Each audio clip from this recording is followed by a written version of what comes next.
To ತರಾವರಿ cooking. ಇವತ್ತೊಂದು ಬಿದಿರಿನ ಕಣಲೆ ಅಂತ ಹೇಳ್ತಾರೆ ಇದಕ್ಕೆ. ಬಿದಿರಿನ ಮೊಳಕೆಯಲ್ಲಿ ಒಂದು ರೆಸಿಪಿಯನ್ನು ಮಾಡಿ ತೋರಿಸ್ತಾ ಇದ್ದೇನೆ. ಇದಕ್ಕೆ ನಾವು ಬೇಂಬಳೆ ಅಂತ ಹೇಳ್ತೀವಿ. ಈ ರೀತಿ ಇರುತ್ತೆ ನೋಡಿ. ಕೊಡಗಿನಲ್ಲಿ ಇರುವವರಿಗೆ ಎಲ್ಲ ಗೊತ್ತಿರುತ್ತೆ ಇದ್ರ ಬಗ್ಗೆ.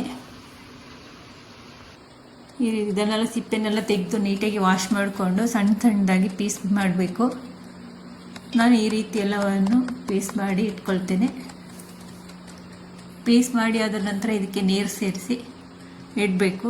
ಇಟ್ಟಾದ ನೆಕ್ಸ್ಟ್ ಡೇ ಅದನ್ನು ನೀರನ್ನೆಲ್ಲ ಚೆನ್ನಾಗಿ ತೊಳಿಬೇಕು, ಚೆಲ್ಲಬೇಕು. ಆಮೇಲೆ ಹೊಸ ನೀರು ಹಾಕ್ಕೊಳ್ಬೇಕು. 2 ಸತಿ ತೊಳೆದಾದ ನಂತರ ಒಂದಿನ ಇಟ್ಟು ಈ ರೀತಿಯಾಗಿದೆ ನೋಡಿ. ಇವಾಗ ಇದಕ್ಕೆ ಹೊಸ ನೀರು ಹಾಕಿ ಈ ಪೀಸಸ್ ಆಗಿದೆ ನೋಡಿ, ಈ ಥರ ಕಣಲೆ ಪೀಸು. ಇವಾಗ ಇದಕ್ಕೆ ಹೊಸ ನೀರು ಸೇರಿಸಿ ರುಚಿಗೆ ತಕ್ಕ ಉಪ್ಪು ಹಾಕ್ಕೊಳ್ತಾ ಇದ್ದೇನೆ.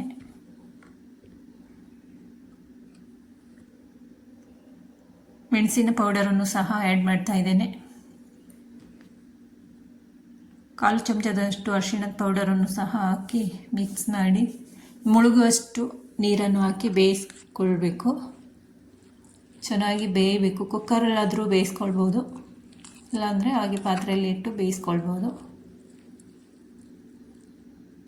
ಸಬ್ಸ್ಕ್ರೈಬ್ ಮಾಡಿಕೊಂಡು ವಿಡಿಯೋವನ್ನು ವಾಚ್ ಮಾಡಿ. ನಾನು ಹಾಕಿರುವಂತಹ ರೆಸಿಪಿ ಎಲ್ಲವೂ ವಾಚ್ ಮಾಡ್ಬೋದು. ಮಸಾಲೆಗೆ ಗರಂ ಮಸಾಲ, ಧನಿಯಾ ಪುಡಿ, ಜೀರಿಗೆ ಪೌಡರನ್ನು ತಗೊಂಡಿರ್ತೇನೆ. ಒಂದು ಬಾಣಲೆ ಬಿಸಿಗೆ ಇಟ್ಟು ಕುಕ್ಕಿಂಗ್ ಆಯಿಲನ್ನು ಸಹ ಹಾಕ್ಕೊಳ್ತಾ ಇದ್ದೇನೆ. ಇದು ಬಿಸಿಯಾದ ನಂತರ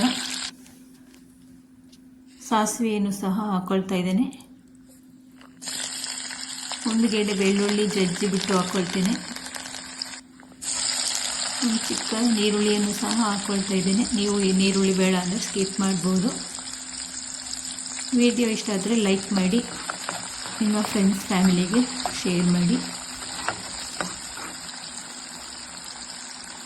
ಈ ರೀತಿ ಕಡಲೆಯಲ್ಲಿ ರೆಸಿಪಿ ಮಾಡೋದಿದ್ರೆ ನೀವು ಒಮ್ಮೆ ಟ್ರೈ ಮಾಡಿ. ಕರಿಬೇವಿನ ಎಲೆಯನ್ನು ಹಾಕ್ಕೊಂಡಿದ್ದೇನೆ.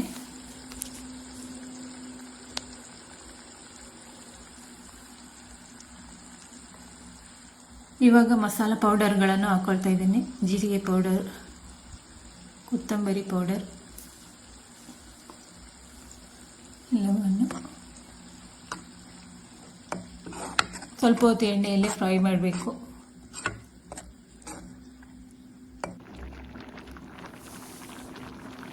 ಇವಾಗ ಬೆಂದಿರುವ ಕಣಲೆ ಎಲ್ಲವೂ ಈ ರೀತಿಯಾಗಿದೆ.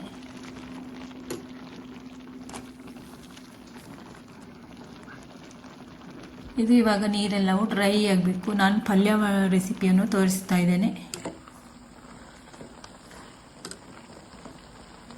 ಇವಾಗ ಒಗ್ಗರಣೆ ಮಾಡಿರುವಂಥ ಎಲ್ಲವನ್ನು ಸೇರಿಸ್ಕೊಳ್ತಾ ಇದ್ದೇನೆ ಇದಕ್ಕೆ, ಪಾತ್ರೆಗೆ. ಇವಾಗ ನೀಟಾಗಿ ಮಿಕ್ಸ್ ಮಾಡಿ ಬೇಯಿಸಬೇಕು.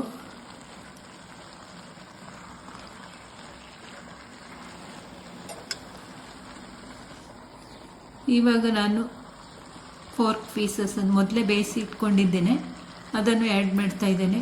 ನೀವು ಬೇಡ ಅಂದರೆ ಸ್ಕಿಪ್ ಮಾಡ್ಬೋದು. 4 ಪೀಸ್ ಹಾಕಿದರೆ ತುಂಬ ಟೇಸ್ಟಿಯಾಗಿ ಸಖತ್ತಾಗಿರುತ್ತೆ.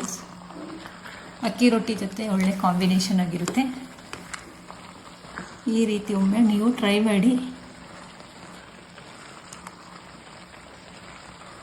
ಫೈನಲಿ ಈ ರೀತಿಯಾಗಿದೆ ನಮ್ಮ ಕಣಲೆ ಪಲ್ಯ. ಅಕ್ಕಿ ರೊಟ್ಟಿ ಜೊತೆ ಸರ್ವ್ ಮಾಡ್ತಾ ಇದ್ದೇನೆ. Thank you for watching. ಎಲ್ಲರಿಗೂ ಬಾಯ್.